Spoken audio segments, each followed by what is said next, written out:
తునిలో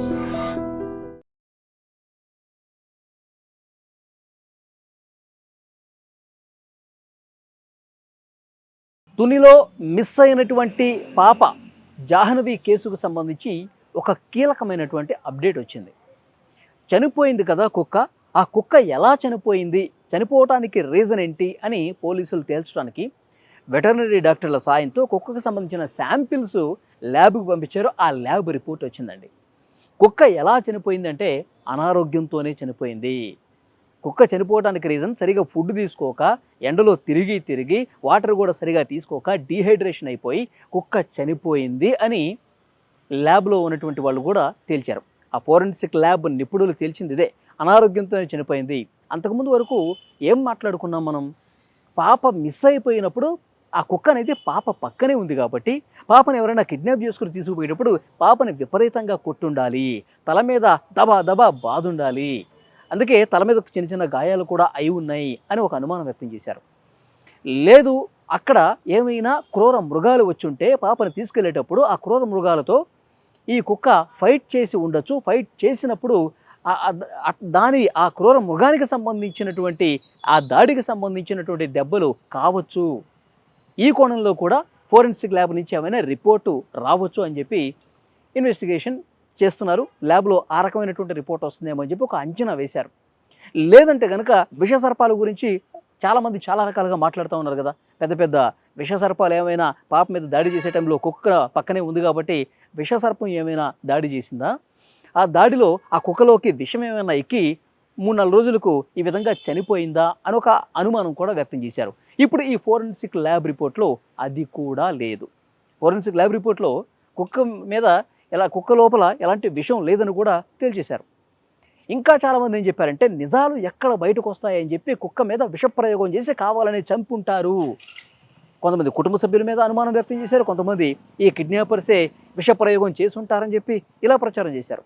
కానీ ఇప్పుడు వచ్చినటువంటి రిపోర్ట్లో కుక్క మీద ఎలాంటి విషప్రయోగం చేయలేదు, కుక్క మీద ఎలాంటి జంతువులు దాడి చేయలేదు, కుక్క చనిపోయింది కేవలం అనారోగ్యంతోనే, సరిగా ఆహారము నీరు తీసుకోక డీహైడ్రేషన్ గురైపోయి వీక్ అయిపోయి చనిపోయింది అని ఈ ల్యాబ్ రిపోర్ట్ ఆధారంగా తెలుస్తుంది. సో పోలీసులకి మళ్ళీ ఈ కేసుకు సంబంధించి కథ మొదటికి వచ్చిందండి. ఎందుకంటే ఈ రిపోర్ట్లోనైనా ఇప్పటివరకు ఎలాంటి ఆధారం దొరకలేదు కదా, ఎలాంటి క్లూ లభించలేదు కదా, ఏదైనా లభిస్తే దాని ఆధారంగా ఇన్వెస్టిగేట్ చేద్దాం అనుకుంటున్నారు కదా. మరి ఈ ఫోరెన్సిక్ రిపోర్ట్ కోసం వేచి చూశారు, కళ్ళు కాయలు కాసేలా వేచి చూసి ఇప్పుడు ఆ ఫోరెన్సిక్ నిపుణులు ఇచ్చినటువంటి రిపోర్ట్లో కూడా ఏమీ లేదు, వీక్నెస్ కారణంగానే బలహీన పడిపోయి ఆహారం లేక చనిపోయింది అని చెప్పారంటే పోలీసులకి మళ్ళీ ఇప్పుడు ఏం చేయాలో అర్థం కావట్లా. ఎందుకంటే ఇప్పటివరకు ఏ విధంగా ఇన్వెస్టిగేట్ చేశారో మనం చూసాం, ఎంతమంది ఆ తోటలో వెతికారో మనం చూసాం, ఎంతమంది ఆ తోట చివరన ఉన్నటువంటి ఫెన్సింగ్ దగ్గర కొండ భాగంలో వెతికారో మనం చూసాం. అనుమానం ఉన్న ప్రతి ఒక్కరిని ప్రశ్నించినటువంటి విషయం కూడా మనకు తెలుసు. మరి ఈ పాప ఎట్లా మిస్ అయిపోయింది, ఏమైందో కూడా అర్థం కాక పోలీసులు అయితే ఏం చేయాలో ఇంకా పాల్పోవట్లా. ఈ ఫోరెన్సిక్ రిపోర్ట్లోనే తెలుస్తుంది అనుకుంటే ఏమీ తెలియలా. చాలామంది క్షుద్ర పూజలు చేశారు, పాపను తీసుకెళ్ళిపోయారు, ఈ క్షుద్ర పూజలు కుక్క మీద కూడా చేశారు, అందుకే కుక్క చనిపోయిందని చెప్పి రకరకాలుగా మాట్లాడుకున్నారు కదా. అవేమీ కాదు. సో పోలీసులు చాలా క్లియర్గా ఉన్నారు. ఏదైనా టెక్నికల్ ఎవిడెన్స్ వస్తేనే దాని ఆధారంగా ఇన్వెస్టిగేట్ చేద్దాం అనుకున్నారు. కానీ ఇప్పుడు వచ్చినటువంటి ఈ ఎవిడెన్స్లో, ఈ ఫోరెన్సిక్ రిపోర్ట్లో కూడా ఏమీ తేలలేదండి. ఏం చేయాలో అర్థం కావట్లా. పాప మిస్ అయిపోయి 20 రోజులు వస్తుంది, దగ్గర దగ్గర 20 రోజులు కావస్తుంది, కానీ ఏమీ లేదు.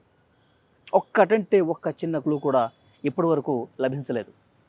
సో చూడాలి నెక్స్ట్ పోలీసులు ఇంకా ఎలాంటి ప్రయత్నాలు చేస్తారు, ఇంకా ఏ ఏ కోణాల్లో దర్యాప్తు చేస్తారు. పాపం ఆ ఇంట్లో ఉన్నటువంటి వాళ్ళైతే నిజంగా వాళ్ళ బాధ వర్ణనాతీతం. తల్లి అయితే ఇక నీరసించి పడిపోయింది, ఆసుపత్రి పాలైంది, ఆమె ఇప్పుడిప్పుడు మళ్ళీ కోలుకుంటోంది. కుటుంబ సభ్యులు తండ్రి కావచ్చు, నానమ్మ కావచ్చు, వీళ్ళు కూడా డీలా పడిపోయారు. ఇంట్లో అల్లారు ముద్దుగా పెంచుకుంటున్నటువంటి పాప, చాలా ఎప్పుడు సంతోషంగా ఆ చిన్న చెల్లెళ్ళతో ఆడుకుంటున్నటువంటి పాప, నాన్న నాన్న అంటూ నడుచుకుంటూ తోటలోకి వెళ్ళినటువంటి పాప కానరాకుండా ఎలా పోయింది. అసలు ఇంతమంది అధికార బృందానికి కూడా హోంమంత్రి అనిత గారు ఇచ్చారు, డీజీపీ, ఎస్పీలు వీళ్ళందరూ పర్యవేక్షణ చేస్తున్నారు. వందల కొద్ది ఎన్డీఆర్ఎఫ్, ఎస్డీఆర్ఎఫ్, క్రైమ్ బ్రాంచ్, పోలీసులు, ఇప్పుడు కొత్తగా జ్యోతిష్యులు కూడా తయారైపోయారు. జ్యోతిషులు కూడా వచ్చి మీ పాప అక్కడుంది, మీ పాప జూలై సెప్టెంబర్లో ఇంటికి వస్తుంది, పాపని కిడ్నాపర్లే తీసుకెళ్ళిపోయారు, పాపకి ఏమీ కాలేదు, బతికే ఉంది. అంటే బతికి ఉంది అంటే చాలామంది సేఫ్గా తిరిగి రావాలని కోరుకుంటున్నారు. అది అందరికీ అర్థమవుతోంది.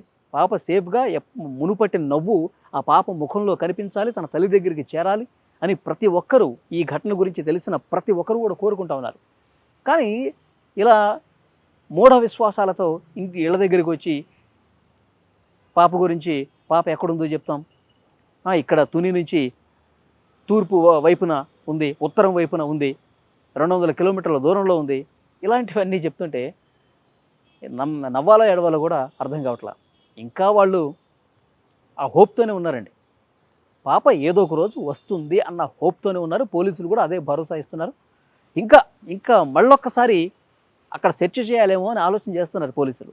మళ్ళొక్కసారి కొండ 4 వైపులా, ఈ తోట 4 వైపులా, ఆ గడ్డి లోపల ఇంకొకసారి వెతికి మళ్ళీ ఒకసారి సీసీ కెమెరాలని మళ్ళీ పునః పరిశీలిద్దాం, ఇంకా ఏదైనా క్లూ దొరుకుతుందేమో అన్న ఒక ఆశతో ఉన్నారు.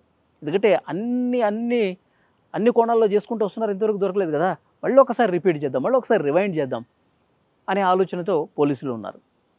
సో చూద్దాం ఆఖరికి ఎలాంటి విషయాలు బయటకు వస్తాయి. మనమైతే మనస్ఫూర్తిగా కోరుకుందాం పాప మళ్ళీ సేఫ్గా తిరిగి రావాలి అని, అలా జరగాలని కోరుకుందాం.